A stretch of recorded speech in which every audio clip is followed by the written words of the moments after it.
Have you ever looked at a Mercedes-Benz and thought, wow, that must have been made by a rich man or a powerful company? Well, today you'll discover the truth. The man who created the first Mercedes, the father of the automobile itself, was not born rich.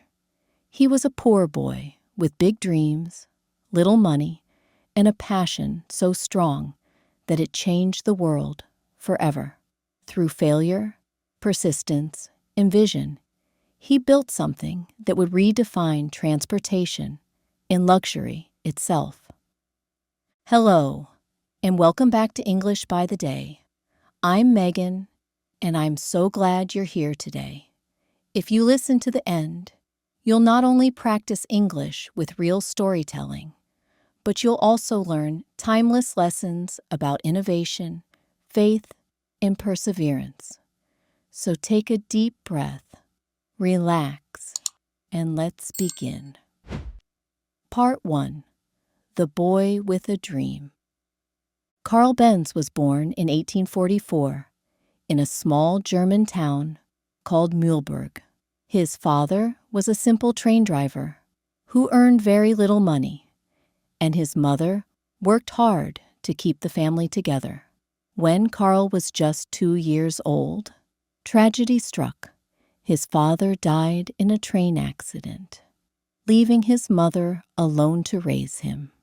They had almost nothing, but his mother believed deeply in education, so she did everything she could to send Karl to school.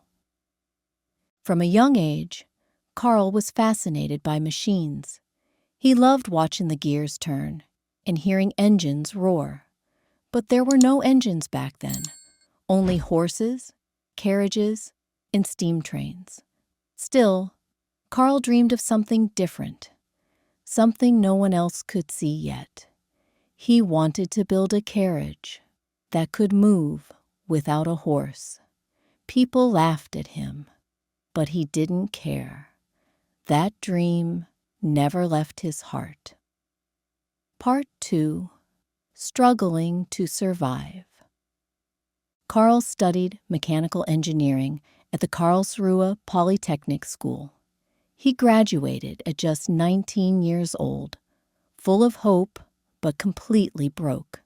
He worked for several companies, but none of them understood his ideas. They thought his inventions were crazy.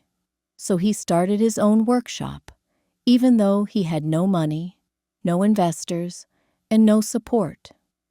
He married a woman named Bertha Ringer, and she became his greatest partner and believer. Together, they built their first company. But success didn't come easily. They built metal parts and machines for clients, but money was always short. Often, Karl had to pawn his tools just to buy food. Yet every night he kept sketching, dreaming of a machine that could move on its own. Part 3. The Birth of the Motor Wagon. In 1885, after years of failure, Karl Benz finally finished his invention, the world's first automobile. It was called the Benz Patent Motor Wagon. It had 3 wheels, a gasoline engine, and could move without any horses. People laughed when they saw it sputter down the street. Some shouted that it was dangerous. Others called him a fool. But Karl didn't stop. He tested the car over and over again, improving every part. But there was one person who truly believed in him, his wife, Bertha. One morning in 1888, without telling Karl, she took the car with her 2 sons and drove more than 60 miles from Mannheim to Pforzheim. It was the first long-distance car trip in history. Along the way, she stopped at pharmacies to buy fuel and fixed the engine with her hairpin and her garter. When she arrived, newspapers called it a miracle.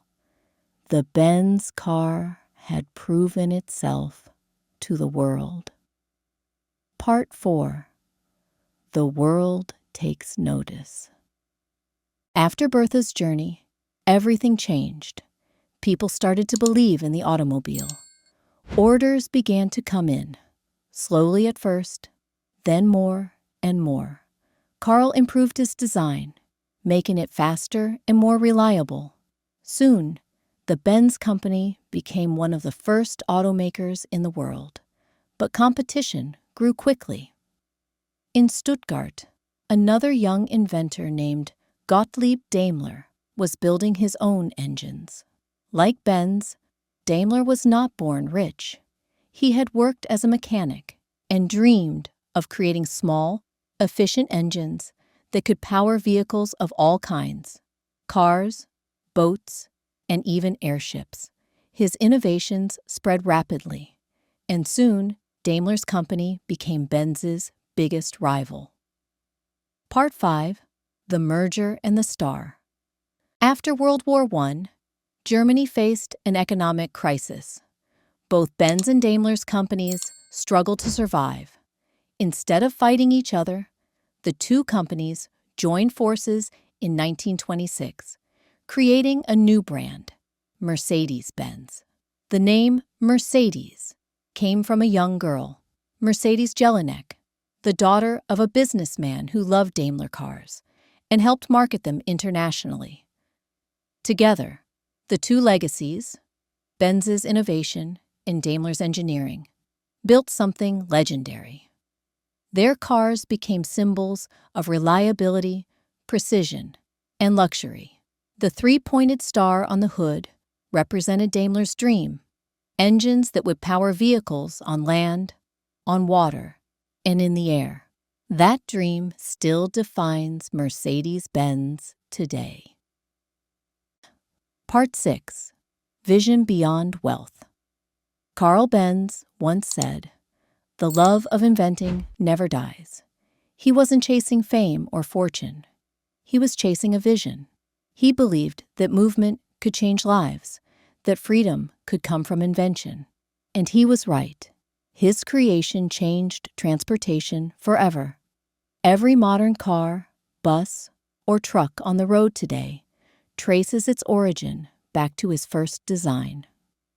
Even as a successful businessman, Carl Benz remained humble.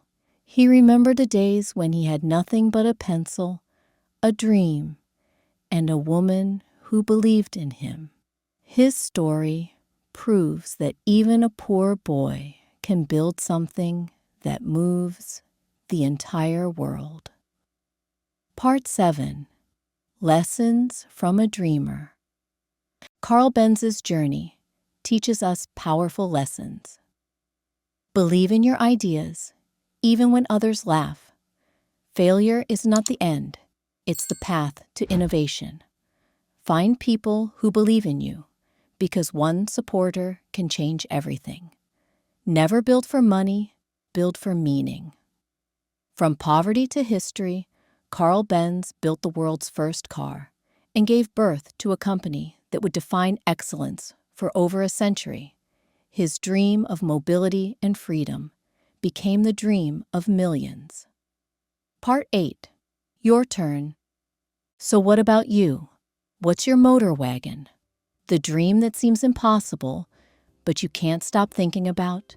Remember, Carl Benz started with nothing but a vision and turned it into motion. You can too. Thank you for joining me on English by the Day. You didn't just learn English, you learned a life lesson about faith, innovation, and perseverance. If this story inspired you, make sure to like, share, and subscribe for more stories that help you grow in English and in life. I'm Megan, and I'll see you in the next lesson. Keep listening, keep speaking, and keep believing in yourself.